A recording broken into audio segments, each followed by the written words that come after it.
എൻ്റെ പേര് ആൻ്റണി വൈദ്യർ. ഞാൻ വയനാട് ജില്ലയിൽ ഏറെക്കാലമായി പ്രവർത്തിച്ചു വരുന്ന സൗഭദ്ര ആയുർവേദ ആശുപത്രിയുടെ മാനേജിംഗ് ഡയറക്ടറാണ്. ഗൃഹവൈദ്യമാണ് ഞാൻ ഇവിടെ നിങ്ങളിൽ അറിയിക്കുന്നത്, പ്രോത്സാഹിപ്പിക്കുന്നത്.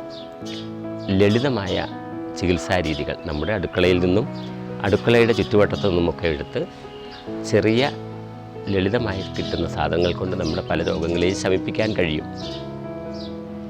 അങ്ങനത്തെ ഒരു അറിവാണ് ഞാനിന്ന് ഇവിടെ നിങ്ങളുമായി പങ്കുവയ്ക്കുക.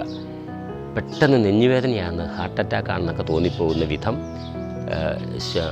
വായു ബ്ലോക്കായിട്ട് പ്രതിസന്ധിയും പ്രയാസവും വേദനയും ഒക്കെ ഉണ്ടാക്കുന്ന ചില ഘട്ടങ്ങളിൽ വെളുത്തുള്ളി അതിൻ്റെ തോല് കളഞ്ഞ് ഒരു 4-5-8-10 അല്ലി വേണം. തോല് കളഞ്ഞെടുത്ത് അത് ഒരു 5, 6, 7 വാഴയിലേക്കകത്ത് പൊതിഞ്ഞ് അടുപ്പിൽ വെച്ച് ചുട്ട് തിന്നുക.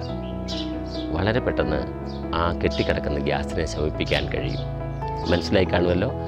വെളുത്തുള്ളി അതിൻ്റെ അല്ലിയെടുത്ത് തോല് കളഞ്ഞ് കുറച്ച് 5, 6 വാഴയിലേക്കകത്ത് പൊതിഞ്ഞ് കനലിൽ ചുട്ടെടുത്ത് ആ ഇല കളഞ്ഞിട്ട് ഈ ഉള്ളി തിന്നുക. വളരെ പെട്ടെന്ന് ആ വേദനയെയും ആ ഗ്യാസ്ട്രിക്കിനെയും കെട്ടിക്കിടക്കുന്ന ഗ്യാസിനെയും ഒഴിവാക്കാനായിട്ട് സഹായിക്കും. ഒന്ന് പരീക്ഷിക്കണേ. നന്ദി, നമസ്കാരം. വീണ്ടും കാണാം.